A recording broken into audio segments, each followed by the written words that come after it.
Hello students. आज हम पढ़ने जा रहे हैं बिजनेस स्टडीज का पहला chapter, that is nature and purpose of business. इस चैप्टर को दो सेक्शंस में डिवाइड किया गया है। फर्स्ट सेक्शन जो होगा जिसमें हम पढ़ेंगे history of trade and commerce in ancient India, यानी हमारे एंशिएंट इंडिया में किस तरीके से ट्रेड एंड कॉमर्स हुआ करता था। और सेकेंड सेक्शन में हम पढ़ेंगे कॉन्सेप्ट ऑफ बिजनेस, बिजनेस क्या होता है, उसके बारे में इंट्रोडक्शन पढ़ेंगे हम। Characteristics and nature and purpose of business पढ़ने वाले हैं। ठीक है, पहला सेक्शन जो डील करता है उसमें हम पढ़ेंगे history of trade and commerce. India is one of the most ancient country in the world. India सबसे पुरानी कंट्रीज में आता है, सबसे पुरानी कंट्रीज में। इसका इतिहास भी बहुत पुराना है।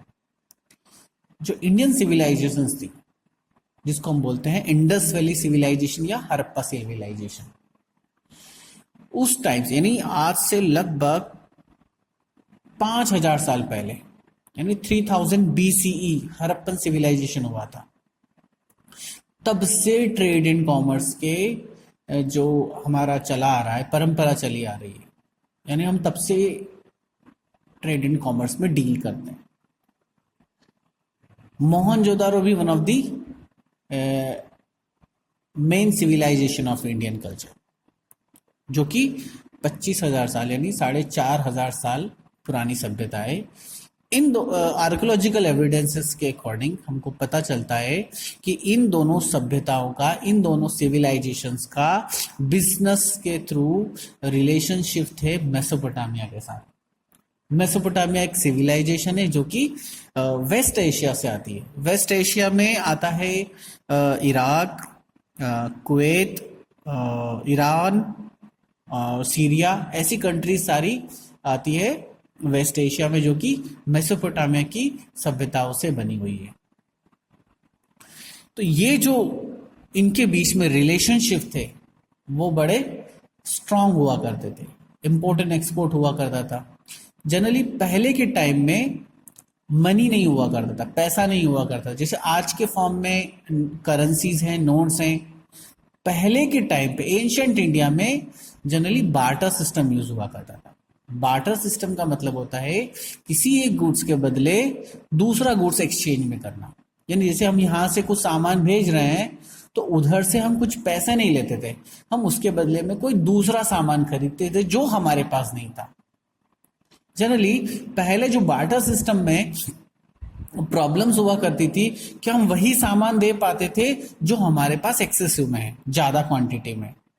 ठीक है, और वही सामान हम वहां से खरीदते थे जो हमारे पास नहीं है या कम है। इसीलिए बिजनेस करना बड़ा चैलेंजिंग होता था, क्योंकि हमको वही सामान लेना होता था जो हमारे पास नहीं है, और हम वही सामान दे सकते थे जो हमारे पास ज्यादा है। एग्जाम्पल, हमारे पास गेहूं बहुत ज्यादा है और हमको वहां से कुछ और सामान खरीदना है, मेडिसिन खरीदना है, तो हम गेहूं देकर मेडिसिन लेते। इसीलिए बार्टर सिस्टम में बड़ी प्रॉब्लम क्रिएट होने लगे थे। तो जो एंशिएंट इंडिया था जनरली उसमें बार्टर सिस्टम यूज होता था और गुड्स के बदले गुड्स को एक्सचेंज किया जाता था। तो जो एंशिएंट इंडिया था, जो कि नॉर्थ रीजन, यानी आज भी हमारा जो एरिया अगर हम देखेंगे, हमारा ज्योग्राफिकल सेटअप देखेंगे इंडिया का, तो आप देखिएगा नॉर्थ जो रीजन है वो अपनी नेबरिंग कंट्रीज से सराउंडेड है, जिसमें चाइना आता है, तिब्बत आता है, नेपाल आता है, पाकिस्तान, अफगानिस्तान, ऐसी बहुत सारी कंट्रीज, कजाकिस्तान, ये सब कंट्रीज जो है नॉर्थ रीजन से लगी हुई है। इनके साथ जो रोड कनेक्टिविटी थी उसे हम बोलते हैं सिल्क रोड, क्योंकि जो ट्रेड एंड कॉमर्स होता था इन रोड्स के थ्रू, उसे हम बोलते हैं सिल्क रोड, जो कि एक रोड नेटवर्क था।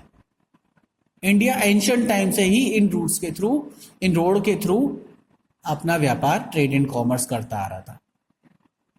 और जो साउथ रीजन है वो पूरा के पूरा समुद्र से घिरा हुआ है, और इंडिया समुद्र के थ्रू भी ट्रेड एंड कॉमर्स करता था। जहाजों के थ्रू अपना इंपोर्ट एंड एक्सपोर्ट करता था। तो जो जहाजों के थ्रू, जो वाटर ट्रांसपोर्ट के थ्रू करता था, इस रूट को हम बोलते हैं स्पाइस रूट।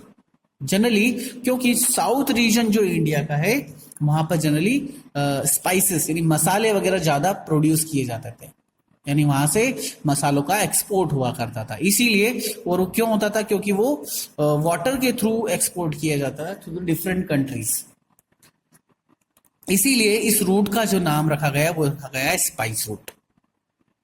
तो इसी तरीके से इंडिया में एंशियंट टाइम पर धीरे धीरे जो ये फ्रेज है, सिनारियो जो है वो चेंज हो जाता रहे।